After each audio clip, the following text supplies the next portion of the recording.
like you're in a thriller. Heart goes pound, pound, pound. Ghostly figures, they can get so bitter. Sure you want to until you can turn back. You don't know it. Alrighty, time for another mailbag question. Welcome to Stuff It, a fantasy basketball podcast. Joined today by a special guest, Alex Barutha. Feeling a bit under the weather, but still here. I love the commitment. How are things? It's the 23rd there. It's Christmas Eve here. How are things leading into Christmas for you? Going pretty well. Got some more Amazon packages here. I'm a little bit of a late shopper, not quite as late as my girlfriend is, but things are going well. I just actually got a notification on my phone that we've got a delivery coming today as well. So it's we do keep the delivery men busy. So we're just going to it's a regular mailbag show. I normally have Noah, sometimes have Thunder Dan, but everyone's busy with family stuff. Other than me and you, apparently. So we're both here. We're going to take your questions. We've got a few sitting here already, but I'm sure we'll get more coming in. I'll get all the stuff out of the way. Part of the Old Man Squad, please go and subscribe to the YouTube channel.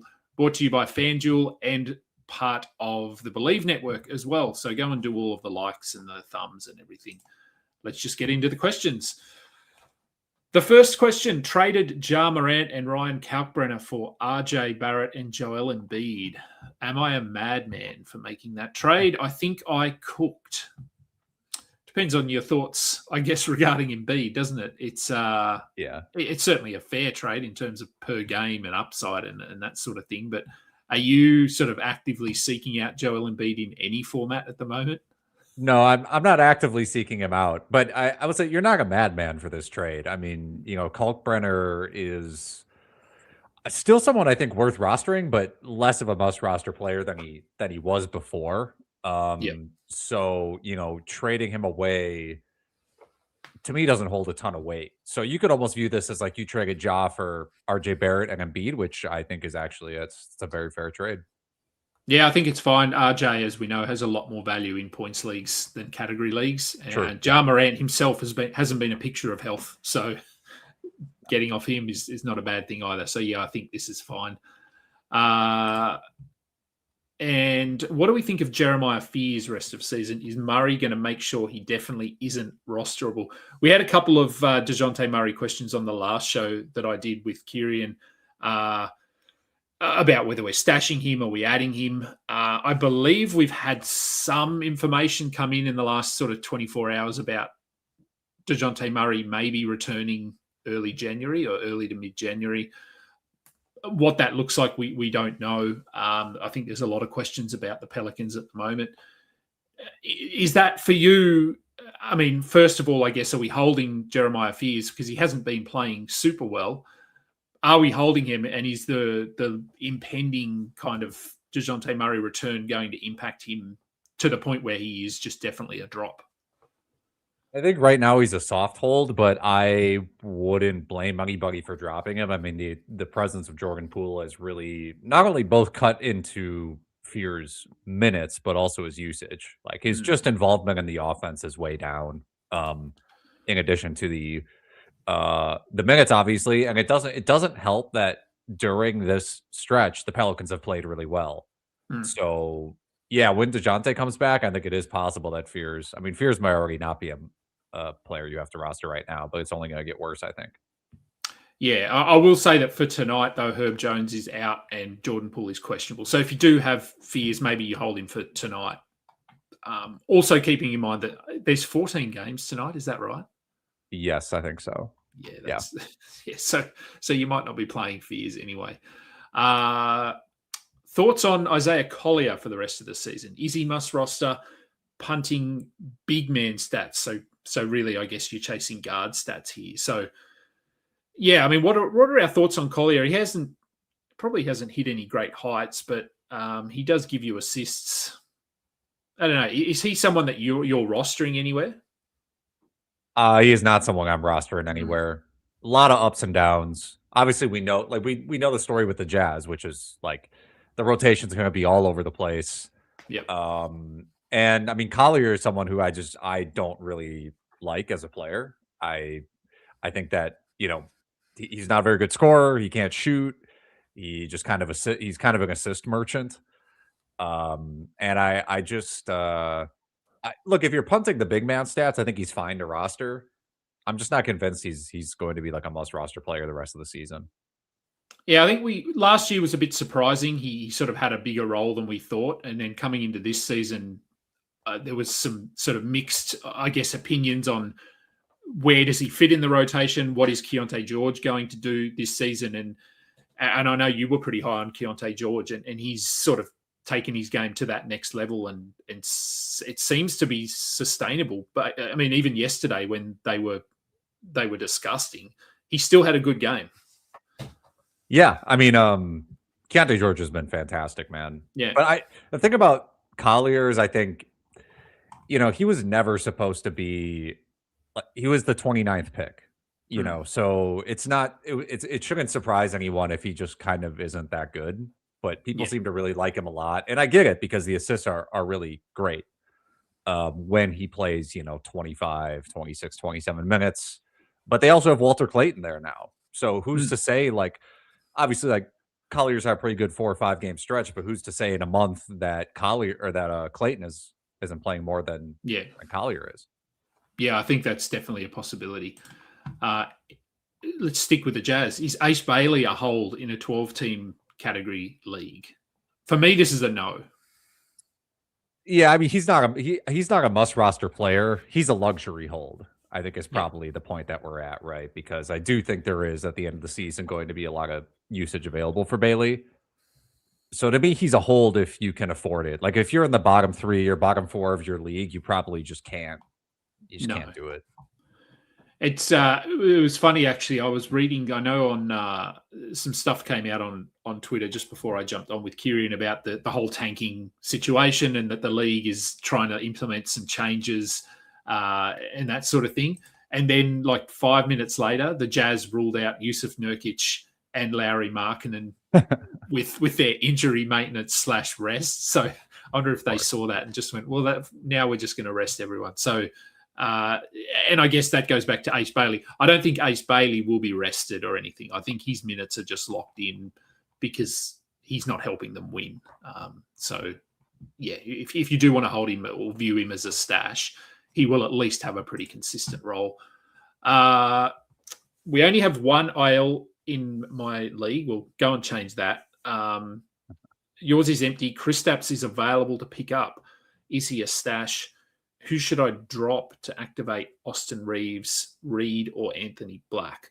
So would you be sort of going out and trying to get Kristaps at the moment if you've got an empty? I would say in this league, potentially not. Because if you've only got one IL spot, chances are you're going to need to fill that with someone on your roster in the very near future. Just in Kristaps in general, I guess. What are your thoughts with the whole Potts missing games thing? Because I'm a bit concerned. I'm pretty concerned. I mean, I think, like you alluded, you're gonna probably need your IL spot if you only have one in your league. Depending on how flexible your adds and drops are, like I don't mind the idea of adding Porzingis if he's just out there and you can add and drop people into your IR. I don't think there's kind of no harm in it. But yeah, I don't really think he's to me, he's not droppable. He's too good, but it's just an unfortunate situation because you're kind of damned if you do, damned if you don't, I think, when it comes to Porzingis. Yeah. And the second part of the question, Austin Reeves playing tonight, so he's been cleared to play. Are we dropping Reed Shepherd or Anthony Black? I don't really want to drop either of those guys personally.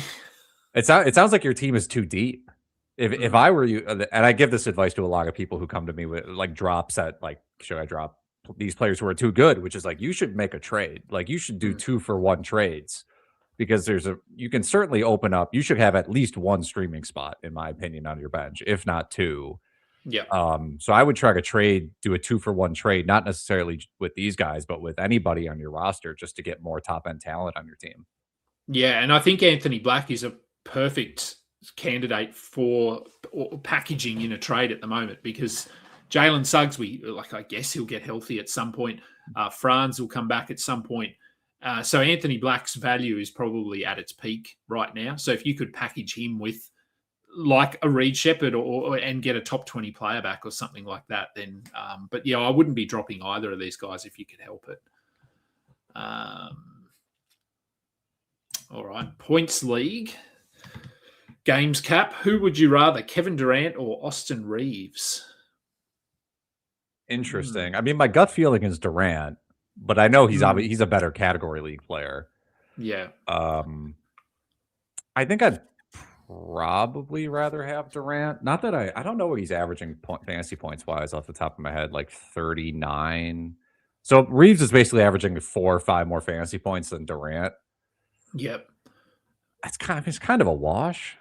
I think it's a wash. Like I don't really, in a points league, I don't really see a preference here. I think both of them are on teams that are going to be in the playoffs or pushing for the playoffs. Like I don't think you can't sort of base your decision here on who will be playing in the fantasy playoffs, because I think they both will be. It's probably a wash to me. I don't really sort of favor one significantly over the other. Scotty Pippen question. Haven't had one of these for a while. 16-team, 9 cats, so 240 players, quite deep. Is Scotty Pippen Jr. worth stashing? Without Jar, does he step up? Well, we don't know if Jar will be there or injured. I think Cam Spencer is sort of the fly in the ointment here, because he's been surprisingly good. And Scottie Pippen will come back at some point. Ty Jerome will come back at some point. Ja Morant is there, and Cam Spencer's been playing really well. So that's 4 point guards that they've got to fit into the rotation somewhere. So I don't, in a 16-team league, maybe, I don't know. Would you be adding Scottie Pippen? I think, like you said, I think there are too many just random factors that could stop Scottie Pippen from, because like what do you need to have Scottie Pippen be worth rostering a 16 team or like a consistent 20 minutes a game? I don't know. I don't know if it's worth it. Yeah, I just don't know whether, like I said, I think because they're 4 point guards, obviously you could play them at the 2 as well, but Jalen Wells is there, like you said in the question. Like he's been playing better of later. Well, maybe not the last 2 games, but prior to that he was playing well. So yeah, I don't know. If you've got multiple IR spots, I guess you could grab Scottie Pippen and just see what his role looks like. But to me, I just don't think he's going to play enough. 16-team points league, is it time to move on from Jakob Poeltl? We had a few Poeltl questions actually in that last one. It will open up a streaming spot. 16-team, that's quite deep. I'd probably be holding in a 16-team. I agree. I posted a panic meter. Poeltl was like the cover guy on Twitter. And like you mentioned, we get questions every day, every week about Poeltl. But yeah, 16 teams is too deep. I mean, I was hoping, the thing with Poeltl that I was trying to say was like last week, and the week before were like, there were very few games because of the cup. So I'm like, okay, well, he has this back issue. There's not that many games. Like maybe he can recover. He just needed some time off, and it's bad again. But I think 16 teams, I think unfortunately you're kind of holding the bag. I don't know if he's droppable. Another Poeltl related question. I dropped Edie, Poeltl, and Kalkbrenner. I picked up Reno, Diabate, and Brook Lopez. Thoughts? Kalkbrenner, I think, is okay as a drop. Poeltl in a 12-team, sort of borderline. Edie, I would have held, I think, if you've got an IR spot. Reno, good pickup. Diabate, I mean, he was good yesterday, but Kalkbrenner and Plumlee were both out. And Brook Lopez, I mean, we had some Lopez questions as well. I don't know how high his ceiling is. So I think this is probably a bit of a mixed bag. Yeah, I don't think I would have dropped Edie. I would be shocked if somebody doesn't pick up Edie in your league. But I totally understand the frustration with Poeltl and Kalkbrenner. Yeah. And that they could be considered droppable. Diabate's solid. He's been pretty underrated. Lopez, I think, will be fine if he plays 25 minutes. But yeah, I think this is like a good question to just illustrate the point of like you can drop like Pirtle and Kalkbrenner. People ask, should you drop these guys? There just aren't that many centers available on the wire. Like, you can try to drop them, but like, in this person's league, the best centers that were available were Reynaud, who probably shouldn't have been available, but also like Diabate and Lopez. So it's like, I don't know who you're getting a lot of times if you do drop these guys. Another center related punting, blocks, and rebounds. Is Miles Turner a drop for Cam Spencer? Well, I'd argue that Miles Turner isn't a rebounds guy. He's very Brook Lopez. Again, Kieran and I talked about how hard it must be to be a Bucks fan at the moment, and you can speak from experience there with the coaching of Doc Rivers and the rotations and everything. I guess just generally speaking, what are your thoughts on Miles Turner this season, and would you consider dropping him for someone like Cam Spencer? I probably would. I probably would drop Turner for Spencer. Yeah, I don't think there's any evidence that Turner is going to get better. There's not really been any significant stretches of games where he's like looked fantastic. He's like worse when Giannis isn't playing.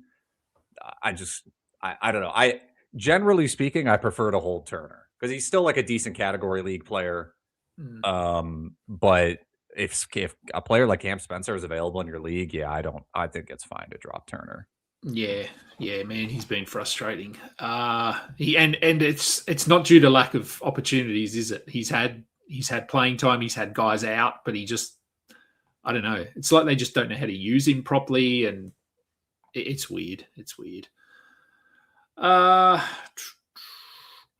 what's this one? For a night like tonight being a night with 14 games, out of the three, who should I start? So who would you be starting out of Dylan Brooks, Andrew Nembhard, and Nickeil Alexander-Walker tonight? Probably Nembhard. Yeah, he's my initial one. I'm just wondering I know there's 14 games. They play Milwaukee, so that's okay. 30-point game incoming. Okay. So the Hawks play the Bulls again. So there's that Hawks Bulls rematch tonight. Mm-hmm. So obviously that has some appeal. Although Trae Young is available, so we'll kind of see like what happens with Alexander Walker in general. And Brooks is fine. I mean, Brooks is going to get his buckets, but I think in terms of ceiling, like who has the best ceiling game potential, it probably is Nembhard. Yeah, I think this is going to be a pretty common issue for people tonight. With you're going to have your whole roster to pick from. So chances are you're going to make one wrong decision and maybe one right decision, and then a couple of washes. So just be prepared for a little bit of disappointment, but also some excitement. It's going to be a weird night. Thank you, Fantasy ISO. Glad that you're watching along. Peyton Watson. We had a couple of him as well before. Will Peyton Watson hold value once the injured players come back? So that those injured players being Christian Brown and Aaron Gordon. Do we think Watson will, in a 14-team league, will he be someone we can hold beyond their return? I'd say immediately beyond their return, probably, like for the first week to 2 weeks, because especially with Aaron Gordon, I think they're going to manage him because this has been a bit of a recurring thing for him. So I would say for a while, yes. If we're looking a month to 2 months ahead, probably not. I agree. I mean, it's a sell high because of that. I mean, before those guys got hurt, in the first 11 games of the season, Watson averaged 6 points, 4 rebounds, and he got his steal and he got his block, right? So he did what he does. Yeah. But I don't think he'll be worth rostering when those guys are back. No. Keyshawn George's potential this season. People are trying to send trade offers, but I don't know how to value him, feeling like he's going to be a late season winner. I actually don't see his value changing a lot moving forward. I think the Wizards are bad with or without him. So this isn't a situation where he's helping them win games that they don't want to win. So I'm fairly comfortable with his role outside of an injury, of course. We can't project injuries, but as long as he's relatively healthy, I think his value can stay the same. Yeah, I mean, if anything, I mean, McCollum and Middleton are not going to be on this team post deadline. That's going to open up like real usage. Yeah, and I think 8-cat right now on the whole season, Keyshawn George is ranked 56th. I have no reason to believe he gets like significantly worse than that. And if anything, it could be better. So if people are sending offers, I wouldn't take anything less than like a top 50 guaranteed player rest of season. Yep, that's fair.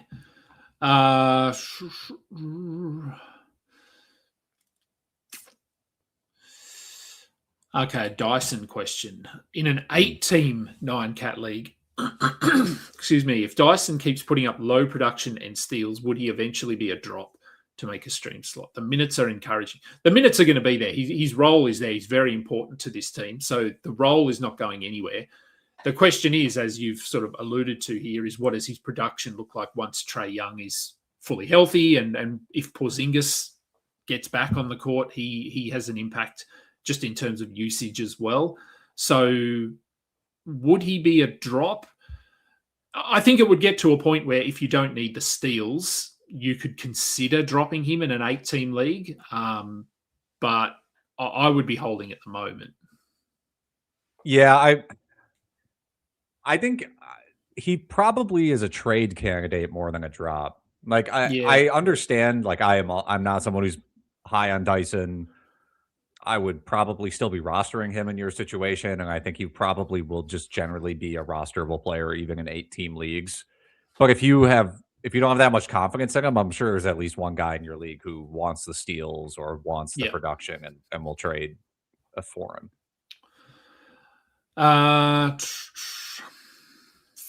So not really this isn't really a question, it's just a statement, but I decided. So I did trade Booker and Hartenstein for Norm Powell and OG Anunoby. Needed reliable forwards in a weekly 9-cat. I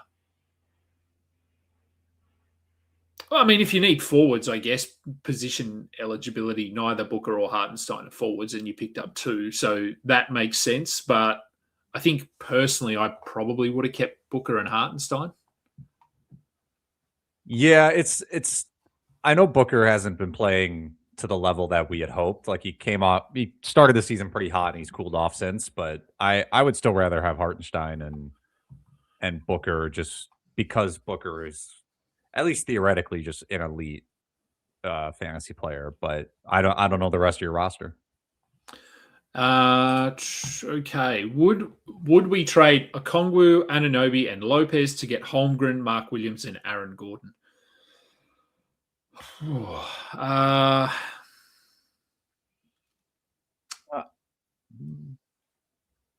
To me, Lopez is just like a throw-in. Yeah, like I'm not even. No, so it's to me, it's kind of like Anunoby and Okongwu for Holmgren, Mark Williams, and Aaron Gordon. I think Aaron Gordon will be like a relevant fantasy player, but he's pretty back end, right? So, I think I would keep the Okongwu, Anunoby, Lopez side. Like getting Holmgren is really nice, but Okongwu's also been awesome, and Anunoby's been awesome. And how much can you trust Mark Williams? Yep. And Holmgren has been, very good, but obviously I think, and with we're already seeing it from the Thunder that they are going to rest players. They had Holmgren out, they had Hartenstein out, they had Jalen Williams, the other Jalen Williams, out yesterday, and they're all back tonight. So they are basically doing what Boston did last year. They've won the title. They're now just looking to solidify their spot, and obviously they're very good even without those players. So Holmgren has been very good, yes, but he is going to miss games. And as you said, Mark Williams is not a picture of health. So I think I'd probably stick with Okongwu and OG there as well.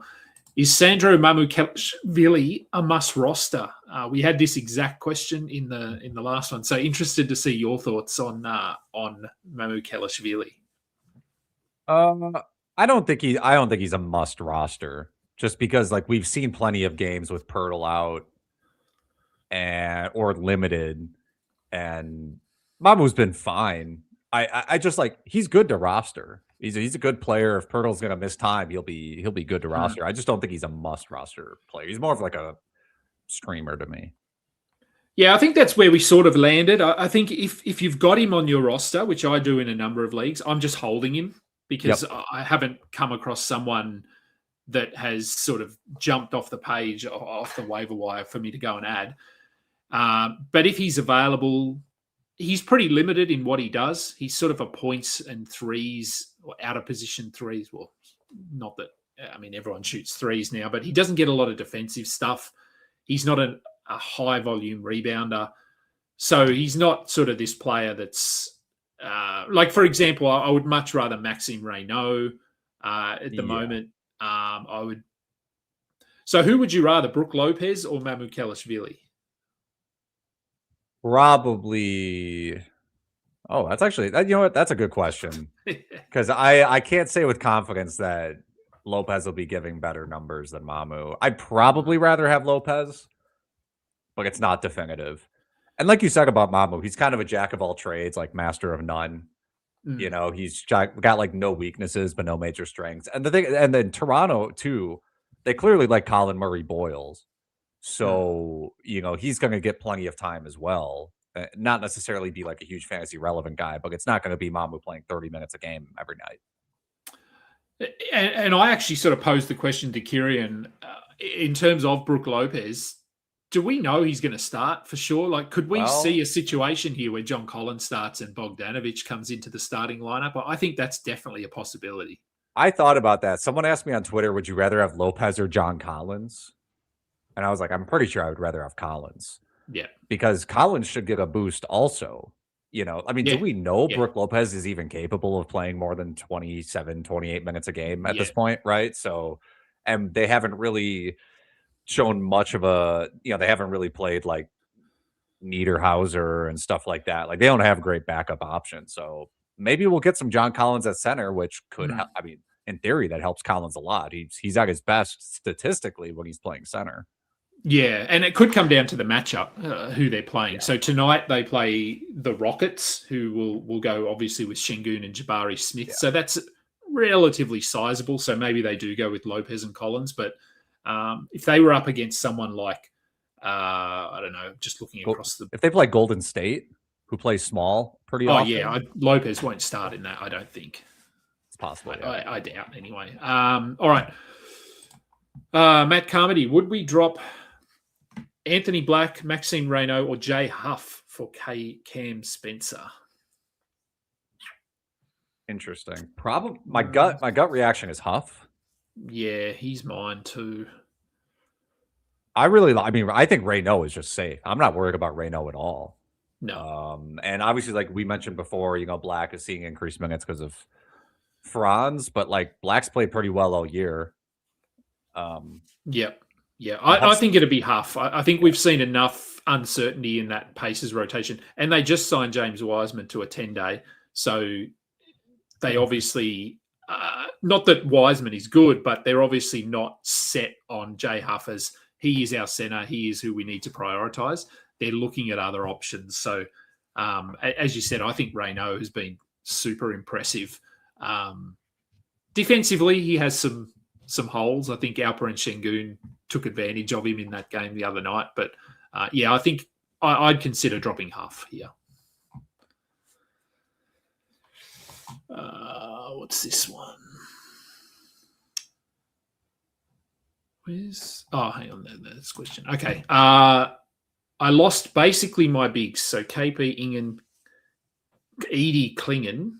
I trade it for Grimes to make. Sorry, I'm trying to understand this question. Make space. Turner is not giving me looks. I was thinking, what do you recommend? Okay, so basically, should you look at punting blocks and rebounds given your team? Yeah, look, if you've lost KP, if you've lost Edie, Klingen's still playing. I think Klingen's actually been a little bit better of late. So, yeah, Turner's still getting blocks.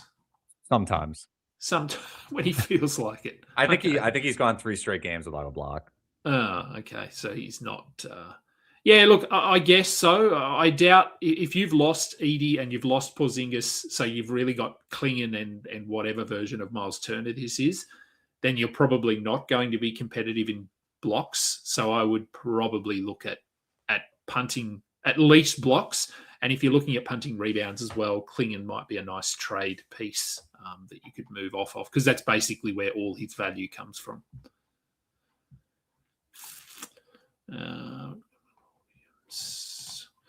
Would we drop Ryan Kalkbrenner or Robert Williams for Andre Drummond?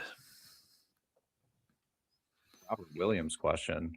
I haven't thought about it much since Klingon came back. Honestly, I would probably drop Rob Williams. Yeah, I think I'd be okay with that too. In theory, he's better than Kalkbrenner, but it's just like, is he going to get the minutes? Is he going to stay healthy? Probably not consistently. Yeah, I don't think so. In Cam Johnson.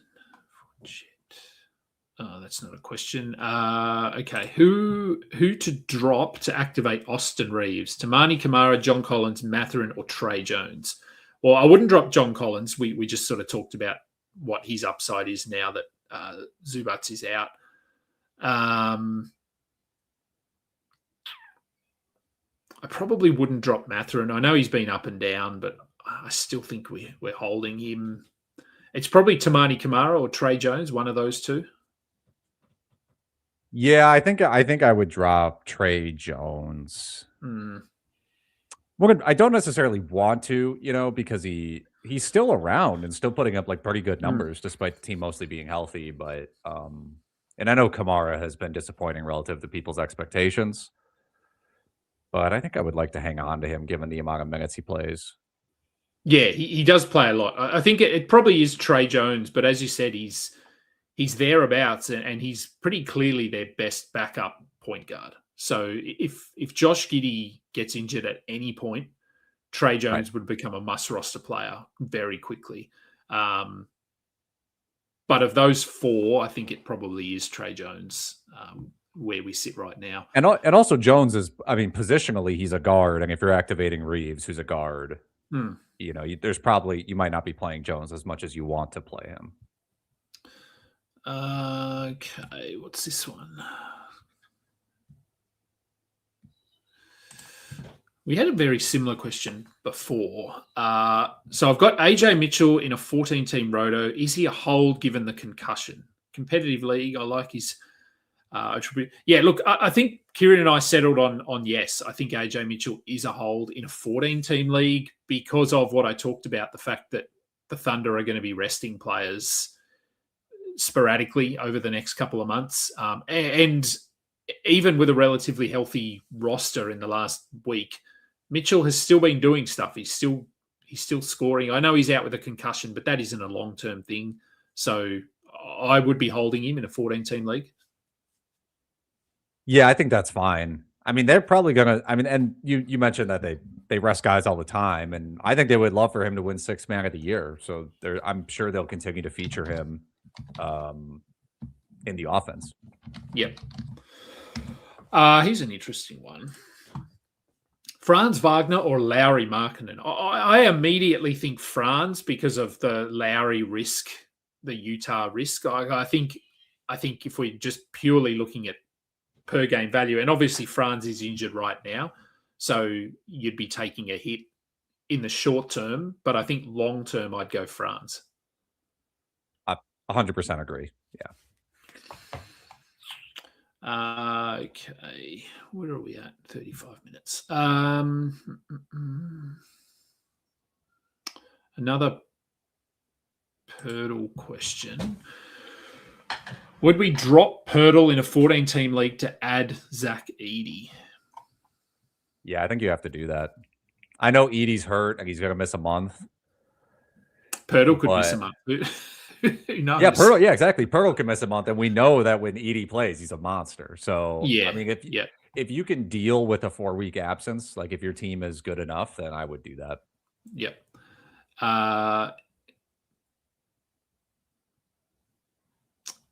Okay, Embiid for Mark Williams and Trey Jones. Would you do that? Would I do that trade? Ooh. Very classic your problem for my problem trade involving Mark It Williams is, and Joel yeah. Embiid. Yeah. Who do we trust more, I suppose? I think I'd rather have Mark Williams and Trey Jones, honestly. I don't even know how much I trust Trey Jones. Obviously, we just talked about that. But Mark Williams has been pretty healthy this year. You know, I know the minutes are up and down and the projections up and down. I just have such little faith in Embiid that if I can trade him and get like a starting center back, I'd probably just do it. Yeah, I think I'd be okay here more because I think getting off Embiid is the smarter move. So, yeah, I'm okay with that as well. Would we pick up Filipowski if he was dropped? Man, what a roller coaster he's been this season. Yeah, in a 12-team points. If you can afford to sort of have him on your roster as a stash, more like sort of a stash, because we've seen in the last 2-3 games that he's just been terrible. But tonight we've got Nurkic and Markkanen out, so Filipowski will probably start and play 33 minutes and put up good numbers. So it's going to be really up and down over the next month. So if you can deal with that, then I think I would. But if you're battling and you need production consistently, then I think I'd treat that spot as a streaming spot. Yeah, I think again, you just can't hold guys like this for months and just hope. Like sometimes you can. If you're in a deep enough league and your team is good enough, like you have opportunities to luxury stash. But I don't know if you can do that with Filipowski right now. Someone dropped Nickeil Alexander-Walker. Is he a pickup in a 12-team 9-cat with Trey back? I'm going to say yeah, pretty confidently. Absolutely. Yep. I'm shocked. I'm actually shocked that someone, because he scored 9 points on 3 of 12 shooting, someone dropped him. That's insane. Yeah. No, he'll be fine. Would we recommend dropping J Huff for Mitchell Robinson? I have just dropped Poeltl. Robinson's been pretty good the last week. I think he's doing now the reason I drafted Mitchell Robinson with my last pick in a lot of drafts was exactly for what he's been doing in the last week. It's just taken so long to get there. Look, I'd consider it. I do worry, like the Mitchell Robinson, the whole injury management thing is still there. So that concerns me a little bit. But J Huff isn't a starting center that's playing starter level minutes. Like he's often playing minutes in the mid-20s. Mitchell Robinson is pushing up to 18 to 20 minutes a night. I'd be okay with that. But J Huff is probably the safer of the two. 100% agree. I'd prefer Huff, but if you need rebounds, you just take Robinson. Like no question about that. You know, if this is a category-based question, do you need the rebounds? Take Robinson. If you don't need the rebounds, I think I would stick with Huff. Traded Kel'el Ware for Aaron Gordon in a 12-team 9-cat league, punting big man stats when Ware was getting inconsistent minutes. Am I stupid? Look, I mean, if you're punting big man stats, I guess it makes sense to a degree because where a lot of his value comes from rebounds and blocks. Yeah, I'm not going to call you stupid. I never call anyone stupid, but I think Ware has been really good. I feel like he's a second-round player or something over the last week or 2 weeks. So, yeah, I think overall I'd rather have Kel'el Ware. I think he's got a lot more upside. But Aaron Gordon is going to be Aaron Gordon, isn't he? Eventually. Yeah, I mean, Gordon was playing really well this season. Like, was having a career year, essentially, before he got hurt. So I think there's a chance this ends up being totally fine for you. And, of course, like, Kel'el Ware could go back to playing, like, 18 minutes a game tomorrow. Yeah. So, you know, I mean, there's going to be a lot of ups and downs to Ware. But if you're punting the big man stats, then I think, like, there's a pretty good chance this ends up being fine in the sense that it's not really going to affect your outcome. Not really a question, but this had crossed my mind actually when I was looking at my roster tonight. Miles Turner does play in Indiana tonight. Is there any chance that we get the old version of Miles Turner against his former team? You'll be watching this game, I assume. Well, for my Well, mental health, maybe I don't maybe. watch it. But no, the funny thing is like what even qualifies as a Miles Turner revenge game anymore? Like Yeah, 18 points and 3 blocks, you know? yeah, It's just yeah. what he used to average. More than 4 rebounds. Yep. Another Austin Reeves question. I need to activate Reeves. Who do I drop? Collier, Clowney, Anthony Black, Kamara, Dante DiVincenzo, Keyshawn George. It's Collier there, isn't it? Pretty Yeah. comfortably. Yeah, no Yep. question. Please, Yep. you cannot drop Keyshawn George. I mean, there's a few guys God, that you no. shouldn't drop, but under no circumstances should you drop Keyshawn George. No. It's Collier fairly easily for me. A Wemby question. Starting to worry about Wemby's calf issue rest of season. Do we foresee him being limited rest of season? And if so, who are some good trade candidates? I don't see him being limited rest of season. I don't know whether you have a different opinion. I think this is just there is that sort of theory that they want to push him to that 65 games to have him eligible for various awards. So they're like, should he have returned and how long is he going to be limited?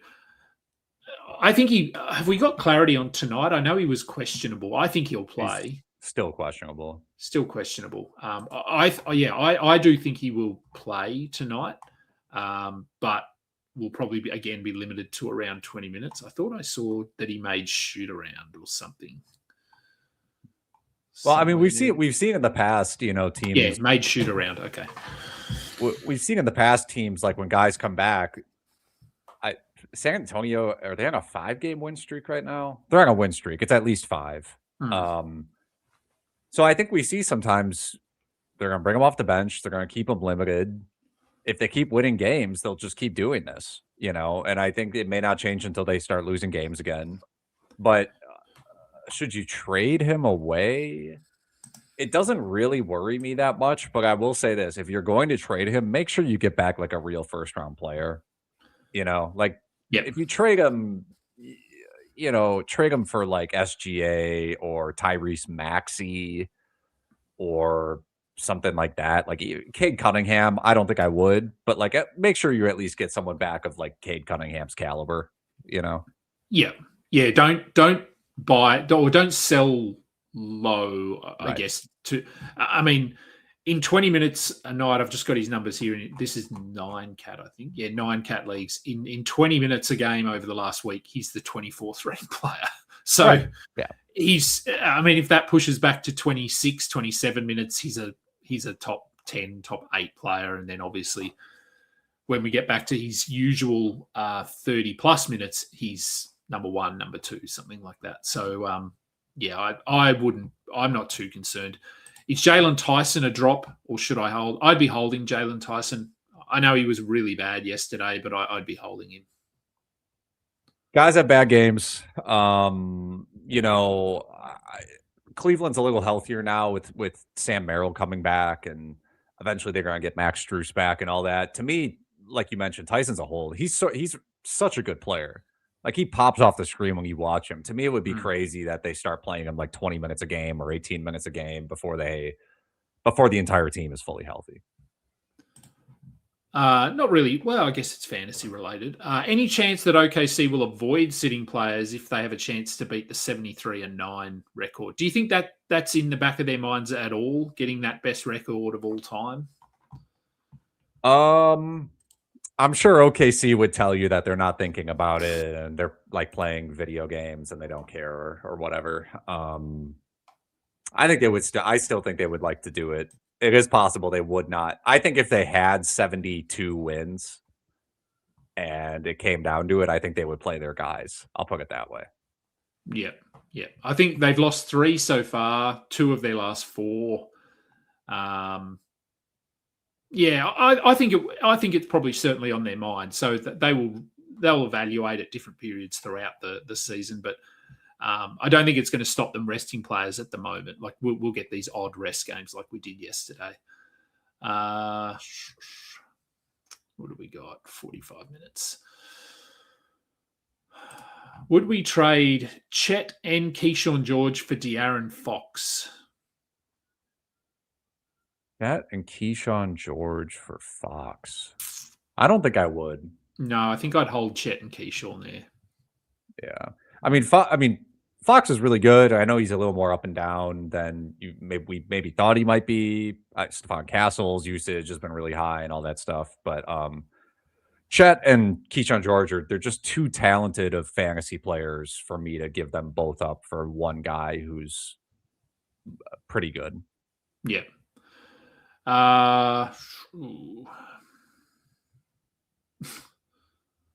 Okay, I think this is just Shining Knight venting some frustrations.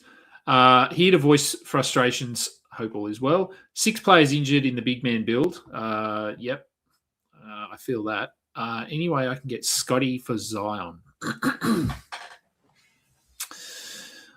I doubt it.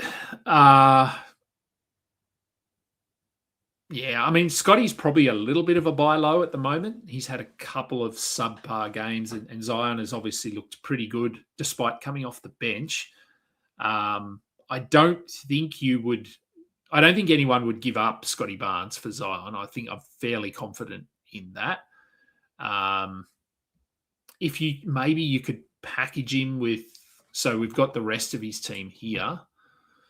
Could you package Zion with any of those guys to try and get Scotty Barnes? Someone would maybe think about Zion and Keyshawn George for Scotty Barnes, or like Zion and Amen Thompson for Scotty Barnes. I don't know. Zion. I don't. The issue with trying to trade Zion, he's in the Embiid category, right? Which is like, I don't know if you can quote unquote trick people into taking Zion Williamson, at this stage. I think like the type of player that realistically you'd probably get back for Zion would be like Paul George. Another injured player, or someone might be, maybe someone has like, I don't even know what a good example is, like Naz Reid or something. It's just like someone's willing to give you one of their worst starters just on the hope that Zion comes in and does some stuff for them. It's tough to trade him.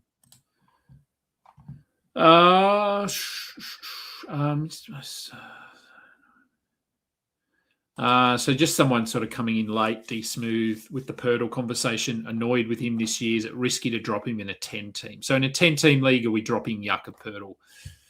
He's pretty borderline in a 10-team. I'd consider it. I think if it's to open up a streaming spot, or there's a nice hot free agent available, I'd consider it in a 10-team league, because I just don't think Poeltl's upside is what we thought it would be. I think he's top 80, top 90, which in a 10-team league is borderline. Yeah, and I don't think he was ever going to be as good as he was last season. So I think you get the combination of like, he's got the back issue. He's not playing that well. He's seeing less usage than last year because they have a better team. I think he's okay. I think he's okay to drop. Like, it is risky, of course, because he's a good basketball player, and if he was healthy, he'd you wouldn't be dropping him. But in a 10-teamer, I think you'll probably be fine.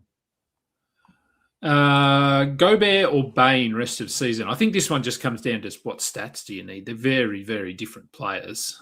I'd probably prefer Bane if we're just looking at value, pure sort of numeric value. I'd go Bane, but do you need rebounds and blocks, or do you need points and threes? Yeah, I mean, the thing is, like, after a bad first, however many games, bad first like 10 games or so, Bane's been very good. He has the occasional dud. But also, one thing like about these types of guys is like there's basically no scenario in which players get hurt for the Timberwolves and Gobert's usage gets higher. Like the stats Gobert is putting up are the stats he's going to put up. Meanwhile, Bane, if Franz gets hurt or Paolo gets hurt, like more usage for Bane, way more upside. So I think I just prefer Bane. Reynaud has been a solid pickup with Sabonis out. Do we think he could play with Sabonis, or does his value get ruined? Well, I think the question here is, how long do we think Sabonis is out? I was going to say Sabonis may never suit up for the Kings again. No, that's right. This is a meniscus injury that could end his season if they choose to go down that path, or he's traded. So yeah, I think it's certainly a valid question. If and when Sabonis comes back, it's hard to see Reynaud holding value, sadly, because I think he has been very good. But I don't think you could play them alongside each other. I don't think either of them are reliable enough as a floor spacer. You'd basically be playing with a 3 out, 2 in kind of offense, and that just doesn't work. So if and when Sabonis is back, I think Reynaud will be a drop. But the bigger question is, when does Sabonis come back, or does Sabonis come back? Yeah, I don't know if he will. I mean, it seems like they're trying to trick everybody on the roster. And, even if Sabonis does come back in 4 weeks, it's maybe just to prove that he's healthy. It might be worth holding Reynaud for 3 weeks before the trade deadline, just to see if Sabonis gets dealt. All right, we'll do a couple more, and then I'll let you. I do actually have to go and start work, sadly, on Christmas Eve. I shouldn't be working, should I?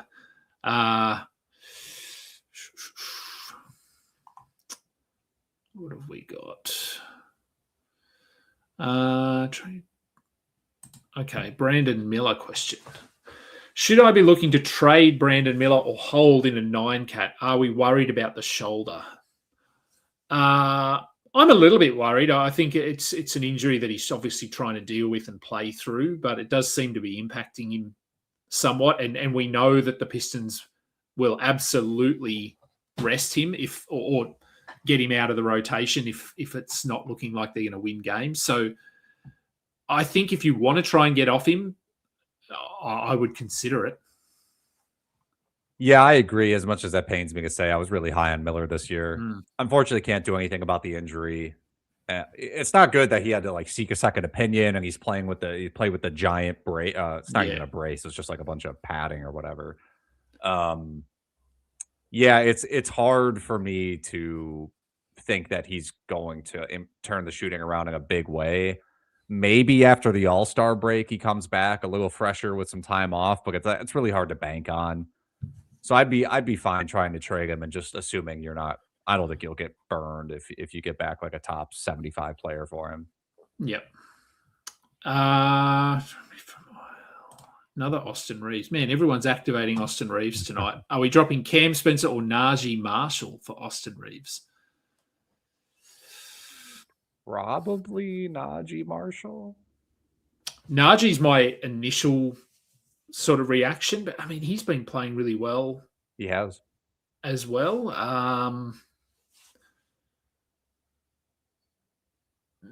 That's tough. Yeah. It's a tough one. It probably is Najee if I had to pick one of those two. But ideally, I wouldn't want to drop either of them, I don't think. Yeah. Yeah, those guys feel too good to drop, even in a 10-teamer. Yeah. And I would just be aware, like tonight, obviously anyone who's got Austin Reeves is looking to activate him. I'm in that boat as well. I have to go and check my rosters. But just keep in mind that he is coming off a calf. Was it a calf or a hamstring? It was one of those two, I think. So there is, I know with Luka out, it was a calf. Yeah, okay. So with Luka out, that he's going to need to do more. But are the Lakers going to run him out there for 32 minutes? I'd say maybe not. So yes, he will need to do a lot, but he might only play 24 minutes tonight. And with everyone on your roster likely playing, maybe you can get away with leaving him in your IR spot for a couple of days, and then someone else gets injured before the next round of games. Yeah, I don't mind that idea. I did that with Paul George when he first got healthy. I think he was in my IR for at least 2 or 3 games that he played before I ended up activating him. I did it with Trae Young. So he was in my IR spot for that first game that he played. And he was okay, but I knew he was going to play limited minutes. I think he got 11 assists or something, but he did nothing else. All right, let's do one more. Oh, here's a good one. Reed Shepherd and Keyshawn George for Jalen Johnson. If you're getting Jalen Johnson, yes. Yeah, I would do that. Okay, fairly easy one. We can do one more then. Actually, I saw this. I'll do this one. Okay. Needing to activate Wemby, drop Portis or Huff. So this question was somewhere else as well. I think I saw. So he's the same question, but without the Wemby piece. Who do we like more, Bobby Portis or Jay Huff? And I just thought, as our resident Bucks fan, what are your thoughts on Bobby Portis? At the moment, as we stand right now. Yeah, I picked up Portis in a league. However, Giannis sounds like he's close-ish to coming back. He was spotted at practice the other day. I don't know if he'll come back on the road trip. But